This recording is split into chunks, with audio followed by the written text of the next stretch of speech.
Hell. Is that a real place? Or is that just something people have invented? What do you think? The word hell is often used as a swear word. You know, people become upset with another person. They say, oh, you go to hell. You know, well, people use it often enough, it seems like a real place, not just something that somebody invented. In America, there's even some states that have a city by that name. Now, I've not been to any of these places, but I can guarantee you those cities do not compare anything to the real place called hell. When Jesus was on earth many years ago, he warned people about that place often.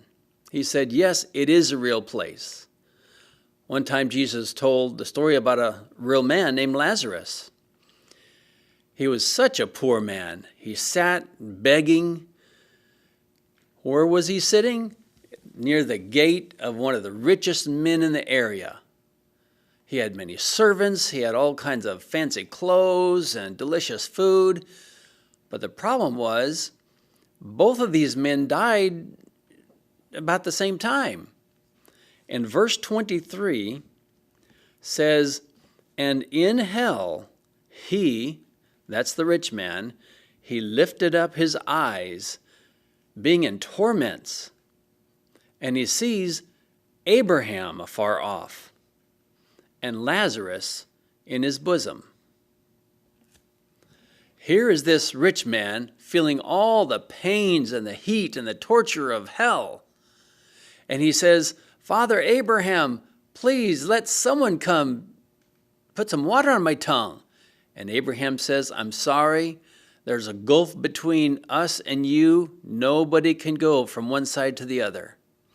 But I have 5 brethren still alive on earth. Please send someone to go back and warn them of this terrible, true place. I don't want them to experience what I'm experiencing. Please, someone go back and warn them. Don't let them follow my ways. Hope they will turn back to God. And Abraham said, they already have God's word. They have the same opportunity that you had to read God's word and be convicted of it and ask God to forgive their sins. Everyone has the same opportunity. But the man still says, and Abraham says, I'm sorry, God has already put in his word how we can escape this place if we turn to God. But so many people continue to go to that place because they just don't care about God. And in Revelation chapter 20, verse 14, it says, at the end of the world, it says, death and hell were cast into that lake of fire. And that's called the second death. So you tell me, is hell an invented place or is it a real place? If Jesus Christ himself clearly explained that it is, then yes, it is.